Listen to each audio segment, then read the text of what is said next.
Nĩ arĩmi kuma matura ma Butura na Matayos kaunti-inĩ ya Busia magĩthũrima hathara ĩrĩa matũngĩtio nĩ igunyũ iria ithiĩte na mbere na gũthũkangia mĩgũnda yao. Tumelima lakini tunaona tumetoka bure kwa sababu vyakula vyote vimeliwa na hawa wadudu. Mbolea na mbegu zilikuwa bei ya juu. Ile mashamba imevamiwa zaidi ni eka 500. Kati ya eka 1145. Eka 500 iko very serious damaged. Hata nyasi sinaliwa zote. Sikimalizika hata ng'ombe zitakufa.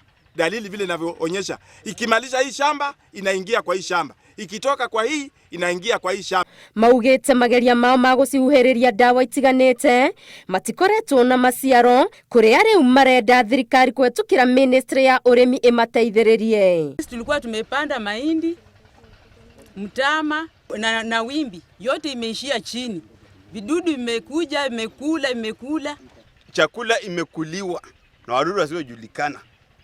But serikali ilikuja inatuambia kwamba sisi tununue dawa, na tununue dawa, tununua dawa gani? Na serikali inataka itusaidie ndio tujue kwamba ni dawa gani ndio tusaidie tupulize hii wadudu wafanye nini wakufe. Arĩmi aya marauga rĩrĩ nĩ igũtha kũrĩo kuona kũrakoretwo na ng'aragu kumana na wagi wa mbura na marehokete magetha mao gũtherema kĩmera-inĩ gĩkĩ kĩa mbura nene.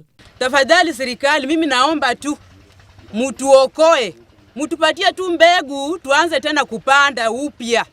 Serikali kama inasikia mwito wetu, tafadhali tunaomba wakimbilie na watusaidie kwa ajili mvua bado inaendelea na tuna uwezo wa kuweza kurejelea kupanda. Ngĩribotera Inooro TV, Getu wa Maria wa Mũigana.